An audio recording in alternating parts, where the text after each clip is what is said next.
नमस्कार, जय हिंद, वंदे मातरम। सभी का अभिनंदन है एनडीसी निशुल्क क्लासेस में। तो आज जब से ये थंबनेल टेलीग्राम चैनल पर आप सबने देखा था, तब से आपके मन में जो है एक मतलब उत्सुकता थी कि आज ऐसा क्या तोहफा है जो चारण सर जो है हमें देने वाले हैं।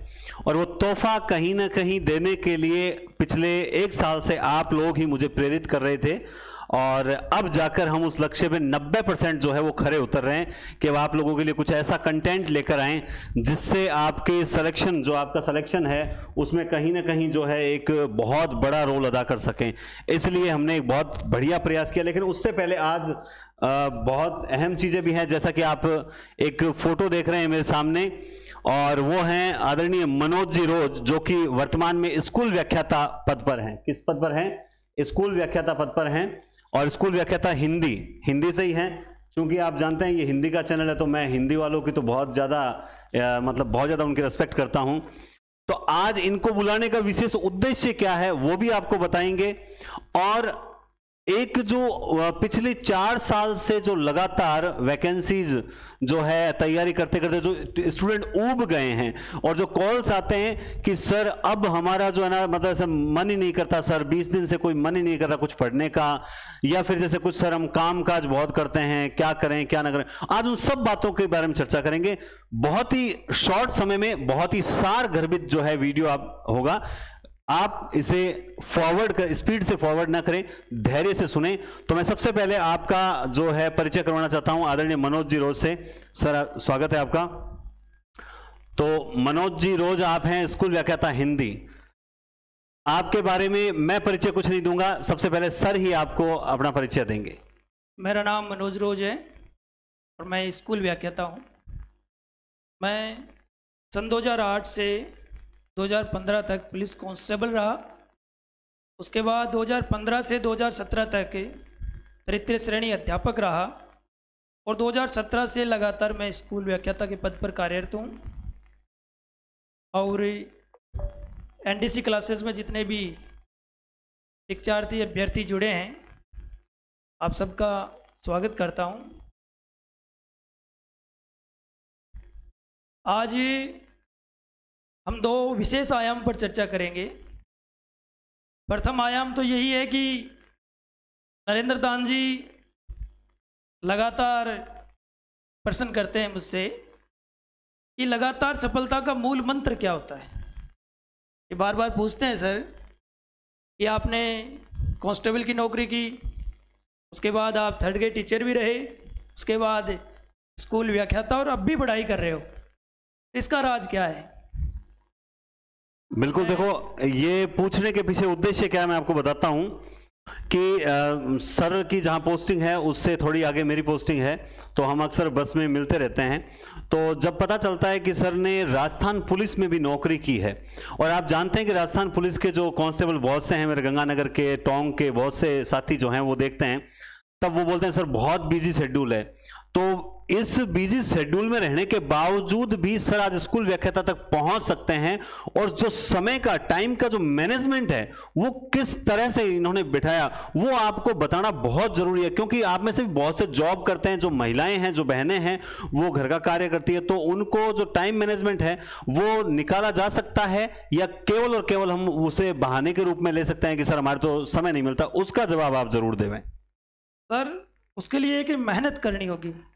100% एग्जाम के प्रति अगर समर्पित होंगे तो शायद कोई ऐसी परिस्थिति नहीं है जो व्यक्ति को रोक सकती है। कांस्टेबल ड्यूटी हार्ड है, परंतु उसमें भी समय निकाला जा सकता है। ड्यूटी के दौरान भी पढ़ा जा सकता है, ड्यूटी के बाद भी पढ़ा जा सकता है। और शायद घरेलू कामकाज में या अन्य घर की जो परिस्थितियाँ होती है उनके मुकाबले कांस्टेबल ड्यूटी हार्ड होती है, और उसके बावजूद पढ़ सकते हैं। उसके लिए विल पावर होना चाहिए, इच्छा शक्ति होनी चाहिए। अगर आपके पास इच्छा शक्ति है तो आप कहीं भी, किसी भी रूप में और कैसी भी परिस्थिति हो, आप पढ़ सकते हैं। तो आप ये चीज नोट कर लेना। देखो मैं इन मतलब आप जैसी शख्सियत को आज आप सबके सामने लेकर आया हूं। क्यों लेकर आया हूं उसके पीछे रीजन यही है कि आगे बहुत बढ़िया वैकेंसी आने वाली है और उसमें हम किसी प्रकार से मतलब बहानों पर निर्भर ना रहें। जब ये सर जो है राजस्थान पुलिस में रहकर भी मतलब टाइम मैनेजमेंट कर सकते हैं, तो प्लीज आपका जो टाइम है उसमें से 15-15 मिनट भी अगर आप मैनेज करते हो तो आप 3 घंटे 4 घंटे निकाल सकते हो, और इतना टाइम काफी है स्कूल लेक्चरर सेकंड ग्रेड या फिर जून में जो नेट होने वाली है ताकि हम असिस्टेंट प्रोफेसर के लिए एलिजिबल हो सकें, इनके लिए पर्याप्त समय। और सर ने न केवल स्कूल व्याख्याता, अब इनके पास प्रभार होने के बावजूद भी अब की बार आप लोगों के लिए मेरा क्या सहयोग किया है मैं आपको बहुत जल्द बताऊंगा, और असल में वही हमारे लिए तोहफा है। ठीक है ना। अब आप कहोगे सर ये तोहफा गलत लिख दिया होगा, कोई बात नहीं, है तो उपहार ही ना, कोई बात नहीं, तो वो मैं आपको बताऊंगा। इससे पहले मैं सर से एक सवाल और जरूर पूछना चाहूंगा कि क्या ये जो मैनेजमेंट है केवल आपने ही बिठाया या फिर आप ये मैनेजमेंट बिठाकर और भी व्यक्ति सफल हुए हैं, उसके बारे में भी आप बताएं। नहीं, बिल्कुल, हमारे बहुत से साथी ऐसे थे कांस्टेबल में रहते हुए भी स्कूल लेक्चरर तक पहुंचे हैं। लगातार उन्होंने ड्यूटियां की है और उसके बावजूद उन्होंने अच्छा परिणाम दिया है, और हार्ड वर्क होते हुए भी वे लगातार मेहनत करते हैं और उनकी इच्छा शक्ति कह सकते हैं, विल पावर कह सकते हैं, उसी के हिसाब से वो आगे बढ़ते हैं। जो विद्यार्थी अगर इच्छा शक्ति रखता है, विल पावर रखता है, तो निसंदेह उसका सिलेक्शन होगा, कोई नहीं रोक सकता। कहता है ना, गिर को कर ले कथड़ा हिरण कसोगी खाए, आग जले और पून बगे घोड़े से आगे जाए। यानी हिरण कौन सा घी खाता है, दौड़ता बहुत तेज है ना। उसका कारण यही है कि उसके पास विल पावर है, इच्छा शक्ति है। अगर आपके पास इच्छा शक्ति है तो उसका रिजल्ट आना निश्चित है, सफलता मिलना निश्चित है। बिल्कुल देख लीजिए, न केवल मैं आपको बता दूं सर, बल्कि सर के जो बड़े भाई साहब हैं वो भी पहले राजस्थान पुलिस में रह चुके हैं और उसके बाद वर्तमान में वो भी स्कूल व्याख्याता पद पर हैं। तो आप इस चीज को समझें कि अगर हम जो इच्छा शक्ति है वो अगर आपकी दृढ़ होगी कि यार मुझे तो फर्स्ट ग्रेड बनना ही है, जैसे बाबर ने सोच लिया कि मुझे तो खानवा का युद्ध जीतना ही है क्योंकि मेरे आर पार की लड़ाई है, तो विल पावर मजबूत थी। मैं कोई तारीफ नहीं कर रहा, ठीक है वो हमारा दुश्मन है, हम दुश्मन की भी, लेकिन दुश्मन से भी एक चीज सीखने को मिलती है कि विल पावर बड़ी मजबूत होनी चाहिए। एक बार जो ठान लिया सो ठान लिया, ये चीज इस बात को ध्यान रखा जाए। ठीक है ना। महाराणा प्रताप भी एक ऐसे शख्सियत हैं जिनको आप नतमस्तक होकर हम उनको जो है प्रणाम करते हैं। जो हमारे भरतपुर के राजा सूरजमल हैं उनको भी हम नतमस्तक होकर, हमारे पास तो ऐसे उदाहरण भरे पड़े हैं साहब कि जिनकी विल पावर मजबूत थी और वो आज कहां पहुंच गए। तो आप विल पावर के जरिए अगर एक बार सोच लिया कि यार इस बार कुछ भी हो जाए हमें फर्स्ट ग्रेड बनना ही है, दैट्स इट, खत्म काम, तो आप बन सकते हैं। और स्पेशल जो राजस्थान पुलिस के जो कांस्टेबल या फिर जो कामकाजी भाई और बहनें, मैं उनसे कहना चाहता हूं आप इनसे सीखिए। कई बार छोटा सा उदाहरण जो होता है ना, हो सकता है हम छोटे से उदाहरण है आपके लिए, लेकिन छोटा सा उदाहरण भी आपकी जिंदगी का निर्माण कर सकता है, इस बात का भी विशेष ध्यान रखें। इसके अलावा एक चीज और, जो फ्रेशर्स हैं, ठीक है, उनको क्या घबराना चाहिए, मतलब या कोचिंग या ये निःशुल्क क्लासेस जो हैं आपकी दृष्टि में जो आप देख रहे हो, आप ये क्लासेस देख के मुझसे जुड़े थे कि चलो आप भी मुझे अपने साथ मतलब थोड़ा सा सपोर्ट करें ताकि हम कुछ मिलकर बढ़िया कर सकें, और मुझे एक वो कहता ना 1 और 1 11 मिलने वाली स्थिति आपके मिलने से होगी। तो जो फ्रेशर्स स्टूडेंट है उनके लिए आप क्या कहना चाहोगे? नए विद्यार्थियों के लिए यही है कि वो, उनके एक उलझन बड़ी रहती है कि वो कंटेंट के पीछे भागते हैं, ये कहाँ मिलेगा, नोट्स कहाँ मिलेंगे, कौन सी बुक पढ़ें, बहुत कम समय में सफलता कैसे मिले, इसके बारे में सोचते रहते हैं। तो उन्हें किसी एक क्लासेज, आप एनडीसी क्लासेज चलाते हैं, हिंदी के लिए बहुत अच्छा प्रयास कर रहे हैं आप। तो मैं तो यही कहना चाहूँगा कि जो नए विद्यार्थी हैं वो किसी एक संस्था से जुड़ जाए और उस संस्था में लगातार बना रहे। बिल्कुल, चाहे कोई सी भी हो, वो कोई सी भी संस्था से जुड़ जाए। अब अगर कंटेंट सबका समान होगा, यानी 90% कंटेंट समान होगा, उनकी जो सामग्री होगी, विषय वस्तु होगी, वो समान होगी, पढ़ना आपको है, मेहनत खुद को करनी होगी। यानी वो उपलब्ध करवा देंगे, नोट्स उपलब्ध करवा देंगे, परंतु नोट्स को पढ़ना तो खुद को ही है, तो तैयारी तो खुद को करनी है। अगर किसी भी संस्था से जुड़े हो तो एक नियमितता बनाए रखें, क्योंकि एक बार किसी से जुड़ते हैं फिर वो दूसरी जगह चले जाते हैं तो वही कंटेंट सामने आता है, यानी वो आगे पीछे करके पढ़ाएंगे वही। अगर आदिकाल चल रहा है तो आदिकाल में वही प्रश्न है, वही तोरी है, वही परीक्षा में भी वही प्रश्न पूछे जाते हैं, बस तरीका अलग अलग है। हाँ, तरीका अलग अलग होता है, पढ़ाने का तरीका अलग अलग होता है। बहुत से ऐसे होते हैं जो सबसे अच्छा बोर्ड पर पढ़ाया जा सकते हैं उससे स्टार्ट करते हैं। बिल्कुल सही बात है। आप सबसे यही कहना है कि जो स्कूल व्याख्याता को लेकर जिस तरह से अभी 13-14 क्लासेस जो हो चुकी है, मैं आपको फिर यकीन दिलाता हूं, जो सेकंड ग्रेड है स्कूल व्याख्याता है, नेट जो जून में आएगी, उन सब का कोर्स पूरा होगा। ये बार बार जो फोन आ रहे हैं कि सर आप कोर्स पूरा करवाओगे क्या, सर आप व्याकरण भी करवाओगे क्या, सर आप ये, मैं कह रहा हूं पूरा मतलब पूरा, पूरे के बाद कुछ बचता है क्या, नहीं बचता ना, पूरा कोर्स होगा। आप ईमानदारी से बस क्रमबद्धता रखिए, नियमितता रखिए, बंक हमारे से हो रही है वो भी ना हो, इसके लिए प्रयास जारी हैं। और एक चीज और, टेस्ट सीरीज का क्या महत्व, अभी मैं तो इनको बताता रहता हूं, आपके अकॉर्डिंग टेस्ट सीरीज का क्या महत्व है? टेस्ट सीरीज महत्वपूर्ण है क्योंकि लगातार अगर एग्जाम देते हैं, परीक्षा देते हैं, तो परीक्षा का जो पैटर्न है वो समझ में आ जाता है, दूसरा पर्सन किस रूप में आ रहे हैं वह भी पता चल जाता है। और नरेंद्र दान जी तो पढ़ाने में व्यस्त रहते हैं और मैं खुद पढ़ने में व्यस्त रहता हूँ, तो मैं जो नोट्स तैयार करता हूँ, बहुत बार नरेंद्र दान जी से बात होती है तो ये कहते हैं कि जो आप नोट्स तैयार किए हैं उसी के आधार पर आप कुछ पर्सन भी तैयार कर दीजिए और वह हमें उपलब्ध करवाइए। तो मैं बहुत से पेपर्स बनाकर भी नरेंद्र दान जी को भेजता हूँ, क्योंकि मैं खुद पढ़ता हूँ, कॉलेज लेक्चरर की तैयारी कर रहा हूँ हिंदी से, तो अच्छा कंटेंट तैयार करता हूँ। और तैयार करने के बाद में नरेंद्र दान जी अगर कहते हैं तो उस सिलेबस के अकॉर्डिंग मैं आप लोग भेजता हूँ। देखो सर, उसका फायदा भी आप लोगों को मिलेगा क्योंकि वो है वह कंटेंट इतना शानदार होगा, जो पर्सन आपसे पूछे जा रहे हैं टेस्ट सीरीज में वो मैंने मेहनत से बनाए हैं और पहले जो परीक्षा दी है उसके अनुभव के आधार पर बनाए हैं, तो निस्संदेह आपको इसमें फायदा मिलेगा। आपको बता दूं सर, नेट जेआरएफ और सेट जो लास्ट टाइम जब सेट हुई थी तब की सेट भी क्लियर है और नेट जेआरएफ क्लियर, फिर भी लगातार नेट देते हैं। जैसा कि मैंने बताया था, मैं लगातार नेट का एग्जाम जो है वो देता रहता हूं। क्यों? क्योंकि इससे हमें पता चलता है कि वर्तमान में परीक्षा का पैटर्न क्या चल रहा है, क्वेश्चंस जो हैं वो किस टाइप के आ रहे हैं, और अब जो क्वेश्चन उठाने का तरीका है, पूछने का तरीका है, परिभाषाओं में से पूछने लग गए आजकल क्वेश्चंस, तो उन पर हमारा फोकस रहता है। उसी के आधार पर बेस्ट टेस्ट सीरीज बना सकते हैं। पिछली बार मैं अकेला था इसलिए टेस्ट में देरी हुई, इस बार आपको बताते हुए मुझे खुशी भी हो रही है कि इस बार सेट की जो टेस्ट सीरीज स्टार्ट की थी उसमें 11 पेपर अपलोड करने थे, हमने अब तक 13 पेपर अपलोड कर दिए हैं और 2 पेपर एक्स्ट्रा ही अपलोड किए हैं। क्यों किए हैं? क्योंकि इस बार जो सर पढ़ रहे हैं तो लगातार सर से मुझे सहयोग मिल रहा है, जो नोट्स हैं उसी में से क्वेश्चंस जो है वो लगातार बनाए जा रहे हैं। और मतलब क्वेश्चंस का ऐसा नहीं कि कॉपी पेस्ट, मतलब एकदम बढ़िया क्वेश्चंस बनाए जा रहे हैं कि पेपर में उसको थोड़ा सा ऊपर नीचे किया जा सकता है ऑप्शन को, लेकिन हूबहू प्रश्न आने के पूरे चांस है कि भाई लैंग्वेज वही रहेगी क्वेश्चन की। ये बहुत बढ़िया प्रयास सर के द्वारा किया है। तो अब मैं अकेला नहीं हूं, अब 1 और 1 11 और हिंदी में हमारा प्रयास इस बार ये भी है कि हम अकेले में चर्चा करते हैं कि इस बार कोई मतलब जो कैंडिडेट रेगुलर है, मैं उनकी बात कर रहा हूं, कि जो स्टूडेंट जो हमसे पढ़ रहा है कि इस प्रकार से तैयार करना है कि 150 में से 150 क्वेश्चन जो है वो पढ़ाए हुए में से आए। हाँ ठीक है, बच्चा है, गलतियां कर दी, लेकिन ऐसे बच्चे निकालने हैं जो 140 से ऊपर भी सही करके आए, तब हम गर्व से कह सकेंगे कि हाँ हमने जो मेहनत की उसका ये रिजल्ट है। तो इस हिसाब से हम लोग ना कोचिंग नहीं, हम लोग मतलब ऐसे तैयार करें जैसे आप लोग हमारे छोटे भाई बहन उस हिसाब से पढ़ाना चाह रहे हैं, क्योंकि हम भी चाहते हैं कि जो टारगेट हम पूरा नहीं कर पाए थे कंपटीशन में, आप लोग वो रिकॉर्ड तोड़ो, राजस्थान में first rank, second rank, third rank, top 10 में आने का प्रयास करो, तभी हमें खुशी मिलेगी। ठीक है, बिल्कुल। लगातार अगर पढ़ते हैं तो उससे सफलता निश्चित मिलती है।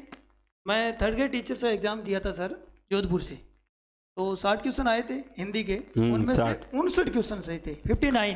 केवल 1% गलत हुआ था, वो अब भी याद है मुझे, पढ़ते का गलत हुआ था। अब देख लीजिए 60 में से 59 क्वेश्चन सही हुए थे।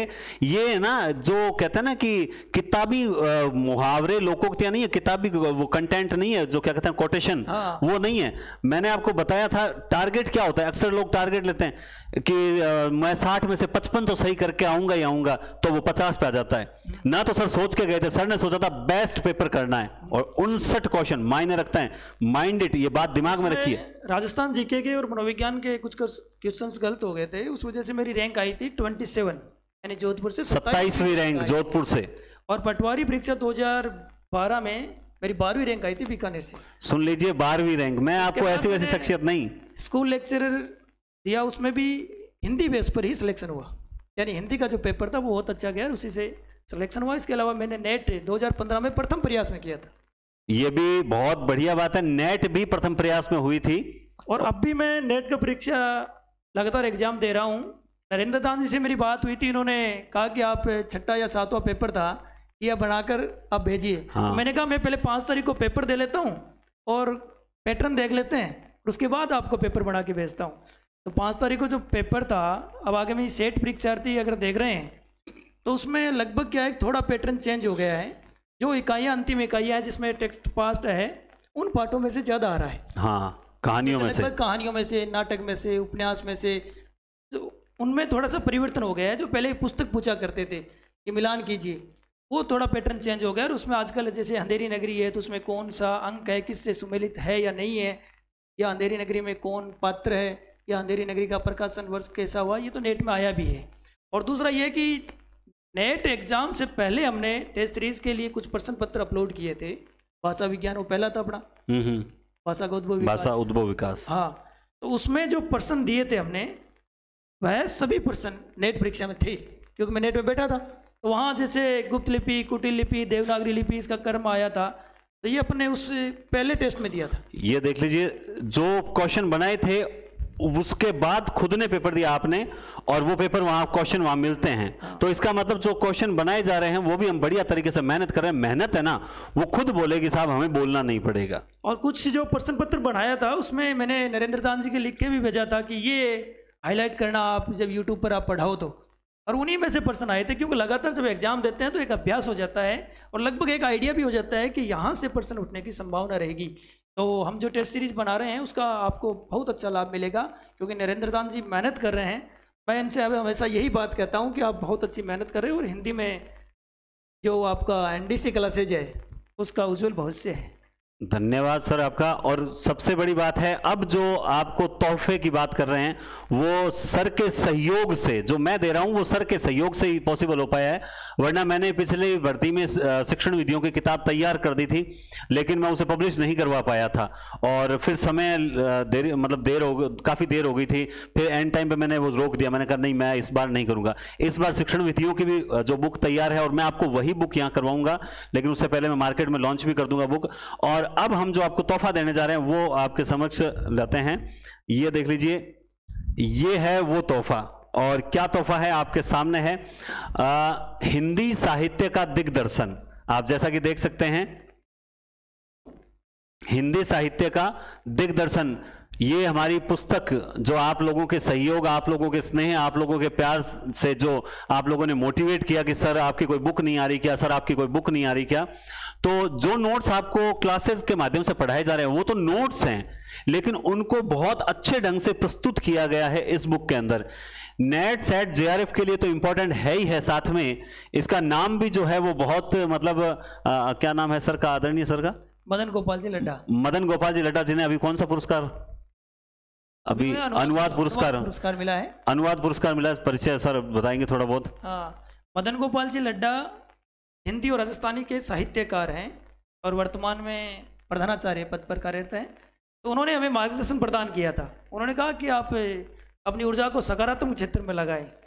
जब हमारे नोट्स देखें, हमारे ये कहीं भी ये किताब है कॉपी पेस्ट नहीं है, ये बता देता हूँ मैं। मेरे खुद के और नरेंद्र दान जी के नोट्स हाथ से लिखे हुए हैं, वह भी स्क्रीन पर दिखाएंगे। बिल्कुल, जब ये पुस्तक हम प्रकाशित कर देंगे उसके बाद में हमारे खुद के हाथ से लिखे हुए नोट्स जो परीक्षा की दृष्टि से तैयार किए गए थे, पिछली कॉलेज लेक्चरर की तैयारी करते हुए मैंने जो कंटेंट तैयार किया था, एक एक लिखा हुआ है। तुलसीदास का पूरा परिचय, तुलसीदास के बारे में क्या कथन किसने कहा है, जो हमारी किताब में है वह आपको हमारी लिखावट में हस्तलिखित जो नोट्स होते हैं उसमें भी आपको स्क्रीन पर दिखाएंगे। और बिल्कुल एक सार गर्भित और संक्षिप्त नोट्स के रूप में ये बुक तैयार की है। और इस बुक में क्या क्या है, पहले नरेंद्र दान जी थोड़ा प्रकाश डालेंगे। देखो, जो एक ऐसी पुस्तक जो कि कभी भी पुरानी नहीं होगी, सबसे बड़ी बात तो यह है, इस हिसाब से तैयार करने का प्रयास है, तो जो कंटिन्यू मतलब चलती जाए। दूसरी बात, हमने उसके लिए जैसे अक्सर हम मतलब जो है पढ़ते रहते हैं, आप देख सकते हैं आचार्य रामचंद्र शुक्ल, जो मैं नोट्स पढ़ाते समय लिखता हूँ, ARC, और आप हैं HPD हजारी प्रसाद द्विवेदी, और आप हैं डॉक्टर नगेंद्र। तो ये जो 3 किताबें जो कंपटीशन में बहुत ज्यादा चलती है, इन 3 किताबों में से जो भी अच्छा कंटेंट हमें मिल रहा है, और चौथी एक किताब और है जो मुझे सबसे ज्यादा प्रिय है, बच्चन सिंह जी की हिंदी साहित्य का दूसरा इतिहास, है ना। तो ये चौथी किताब, लेकिन उसमें से बहुत कम चीजें ली है, बाकी 3 किताब बहुत है, आप जानते हैं। इन 3 किताबों का सार देने का प्रयास है और लगातार मेहनत की जा रही है कि इन किताबों में से जो भी स्पेशल पंक्तियां हैं, कोटेशन हैं और सन हैं, ये चीजें, और सन को भी हम जो हैं राम स्वरूप चतुर्वेदी आपने नाम सुना होगा, हिंदी साहित्य का संवेदनात्मक इतिहास जो है, सन सबसे ज्यादा ऑथेंटिक माने जाते हैं रामस्वरूप चतुर्वेदी के, तो वहां से जो सन है वो भी वहां से लिए गए। एक ऐसी ऑथेंटिक किताब तैयार कर रहे हैं जिसमें से आपका पढ़ा हुआ जो है वो बिल्कुल भी गलत ना हो। ऐसा ना हो कि सर एक बार हम ये आपकी ऑथेंटिक है या नहीं, ठीक है ऑथेंटिक आप उसके आधार पर रेट लगा नहीं लग सकते एक बार जब तक प्रमाणित ना हो जाए। लेकिन इसकी विशेषताएं क्या है? नवीन पाठ्यक्रम अनुसार परीक्षा योजना के अनुरूप जो वर्तमान में एग्जाम पैटर्न कैसा है, किस प्रकार से केवीएस, पीजीटी, टीजीटी, नेट के, सेट के, सेकंड ग्रेड, फर्स्ट ग्रेड के पेपर आ रहे हैं, वो सारे उस पैटर्न के अकॉर्डिंग जो है हमने किताबें तैयार की और वो सारा कंटेंट उठाने का प्रयास किया है। दूसरा, संक्षिप्त और सार गर्भित नोट्स के रूप में तैयार, मतलब अनावश्यक जो मैटर है ना वो नहीं दिया है कि जिसका कोई मतलब नहीं है, या पांडित्य प्रदर्शन करने का प्रयास बिल्कुल भी नहीं किया है। गत परीक्षाओं के प्रश्न पत्र के आधार पर कथन, जो आप पता है कोई कोटेशन पूछे जाते हैं, कथन कि भाई इसके मतलब ये कथन किसका है, ये कथन किसका है, तो कथन, उसके बाद क्रम, आपको पता है कि रचनाओं के क्रम पूछे जाते हैं, कवियों के, लेखकों के क्रम पूछे जाते हैं, उनको फोकस किया है। कवि लेखक की प्रसिद्ध पंक्तियां, जो भी कवि और लेखक हैं उनकी प्रसिद्ध पंक्तियां जो एग्जाम में आने के लायक हैं, वो सभी पंक्तियों का हमने समावेश किया है। परीक्षा की प्रकृति के अनुसार आचार्य रामचंद्र शुक्ल, आचार्य प्रसाद द्विवेदी और डॉक्टर नगेंद्र की मान्यताओं के कथनों पर विशेष बल दिया है। इनकी मान्यताओं पर विशेष बल देकर एक किताब तैयार की है। और ये जो नोट्स हैं, ये तो ठीक है, हम हिंदी आप देख रहे हैं नेट, सेट, जेआरएफ, यही इसमें जो नोट्स हैं वो हम अलग अलग भी करेंगे। जैसे सेकंड ग्रेड के लिए अलग पुस्तक निकालेंगे, स्कूल व्याख्याता के लिए अलग पुस्तक निकालेंगे, हम प्रयास जारी है हमारे।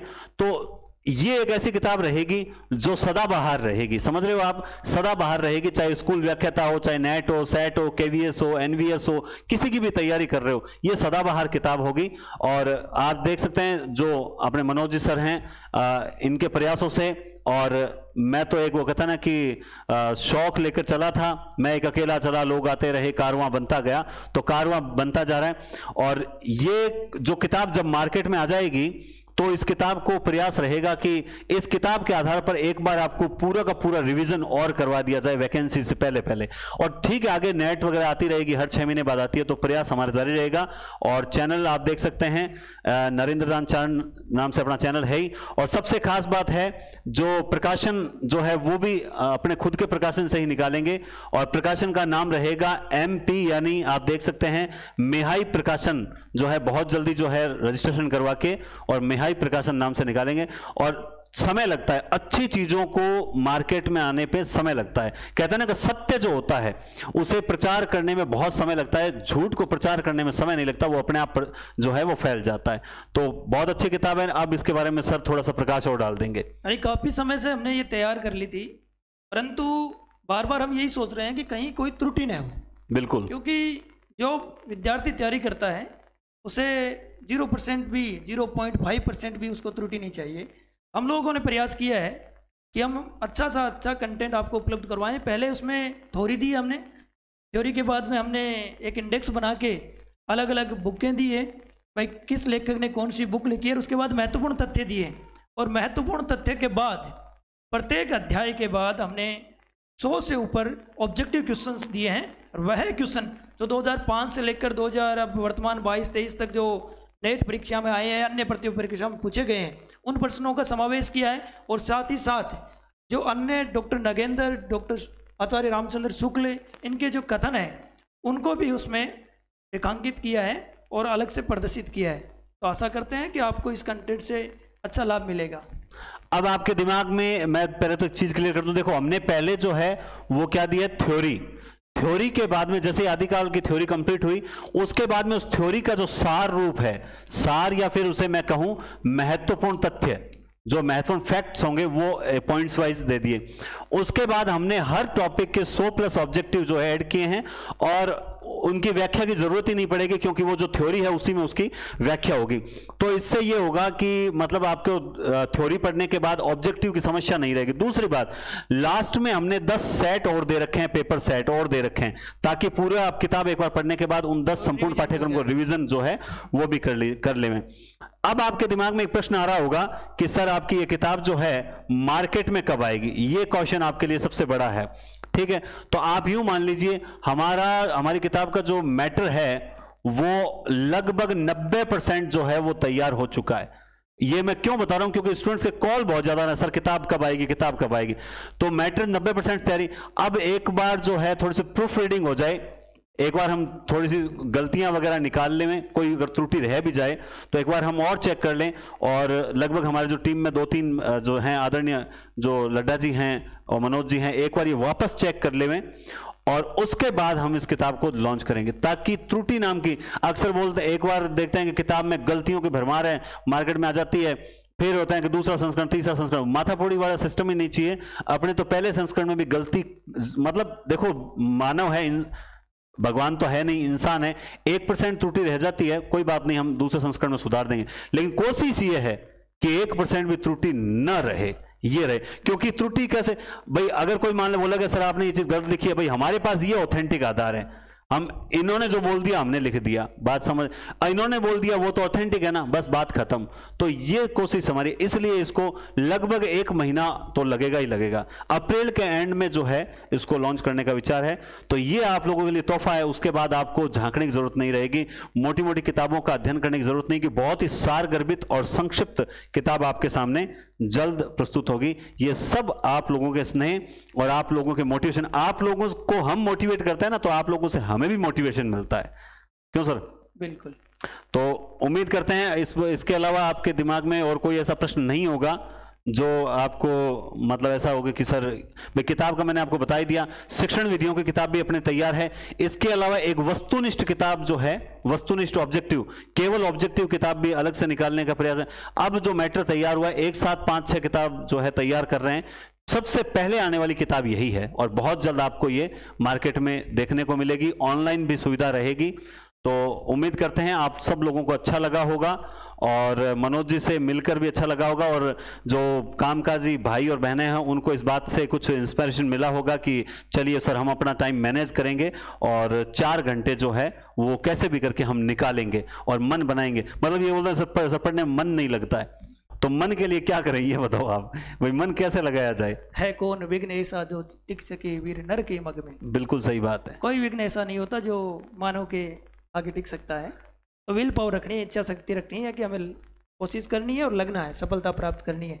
इन्हीं शुभकामनाओं के साथ धन्यवाद। बिल्कुल, आप सभी का बहुत बहुत धन्यवाद और सर का भी बहुत बहुत धन्यवाद। मैं फिर कहता हूं दोस्तों, ये बहुत ही एक जो सीरीज चला रखी है अपन ने, वो नियमित रूप से देखें और विद इन 2 और 3 डेज या मान लो नेक्स्ट वीक में कभी भी अपने व्याकरण की क्लासेज जो हैं, वस्तुनिष्ठ क्लासेज, ऑब्जेक्टिव क्लासेज और प्लस उनकी व्याख्या स्टार्ट करने जा रहे हैं, ताकि आपका साहित्य स्टार्ट चल ही रहा है, इसके साथ ही व्याकरण भी जो है वो हम स्टार्ट करने का प्रयास कर रहे हैं। और अगले वीक में मैं 100% जो है वो स्टार्ट कर दूंगा, ताकि आपके दोनों जो बड़े पार्ट हैं, साहित्य और व्याकरण, वो स्टार्ट रहें और आप लोगों को एक नियमितता मिले। और अच्छी खुशखबरी ये है कि राजस्थान जीके जो फर्स्ट पेपर है, स्कूल व्याख्याता और 2nd ग्रेड का फर्स्ट पेपर, उसको लेकर भी मेरे प्रयास जारी हैं। कुछ ऐसा तोहफा दूंगा जो आपको वास्तव में मतलब आपके लिए आश्चर्यचकित होगा कि इतने मतलब बिजी शेड्यूल में आप क्या क्या कर दोगे।